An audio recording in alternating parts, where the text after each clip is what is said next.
spiritual songs were sung when I was young. It's Rhyme and Reason 707. There's a rhyme and reason for your life. There's a rhyme and reason why you... Hey there, Tony here.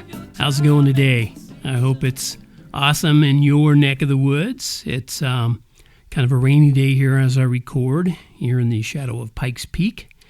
And I was thinking the other day about, it was kind of a similar day singing in high school.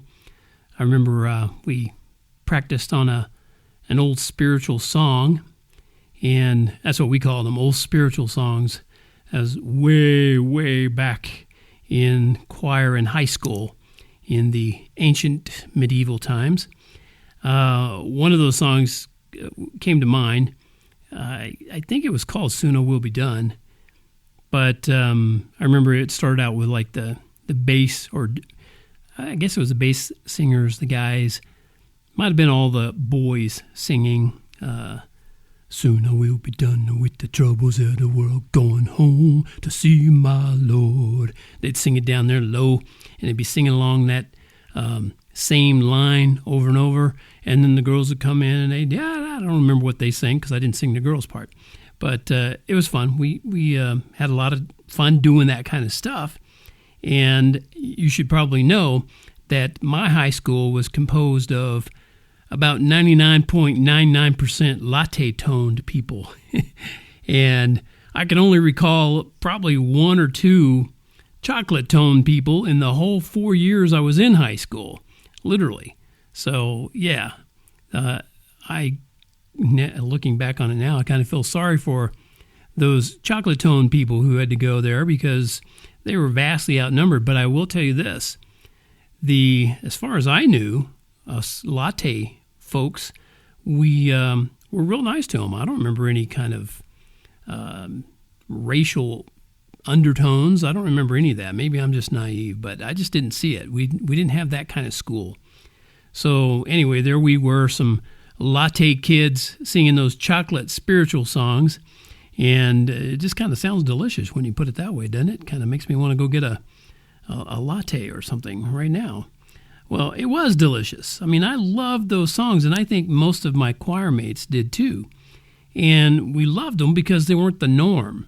I think our choir director, Mr. Scarcella, I remember him very fondly. He was probably my favorite teacher, and I'm almost positive about this because I didn't get to know this side of him as much, but I'm almost 100% pure. I'm almost 100% sure that he was a Christian man, and he has gone to be with the Lord.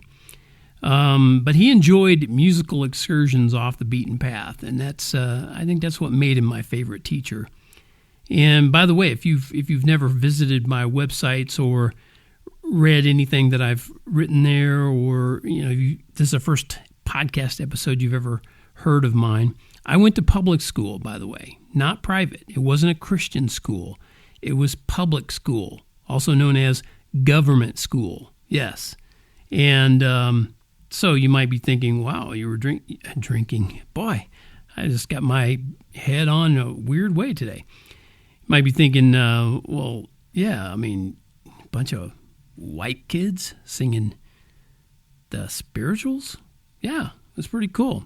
And with very overt Christian themes to them a lot of times. My first solo vocal medal, which was a 1, which is the best you can do, was for my performance of a spiritual song. And the words to the song were based on Psalm 27.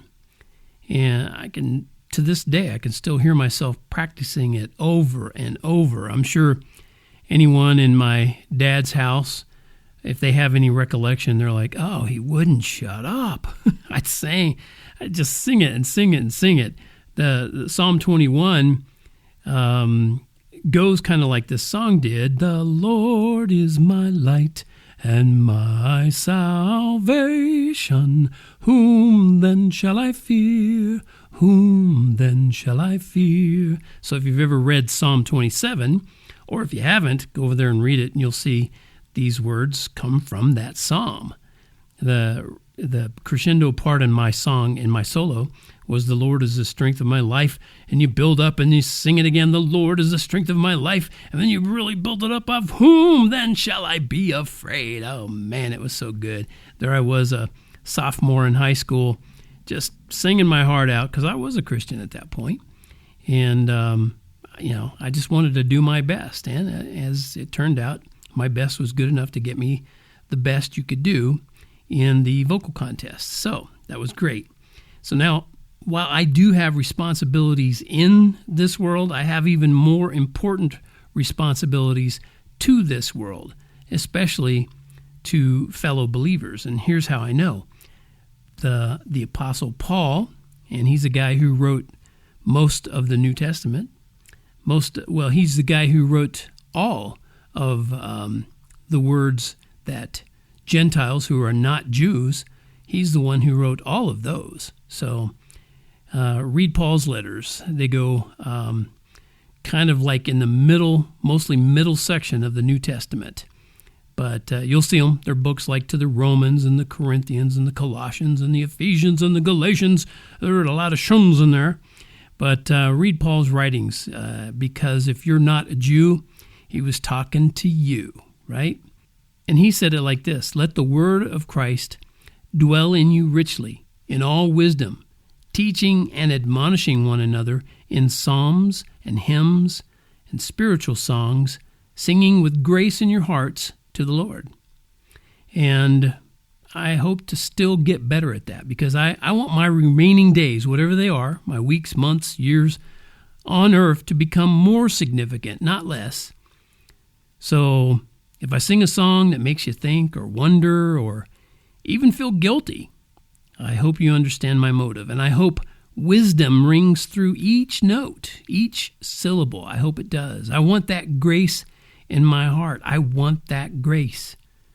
Let the light from above shine on my face. Don't let this world and its fear to pin me down and keep me here.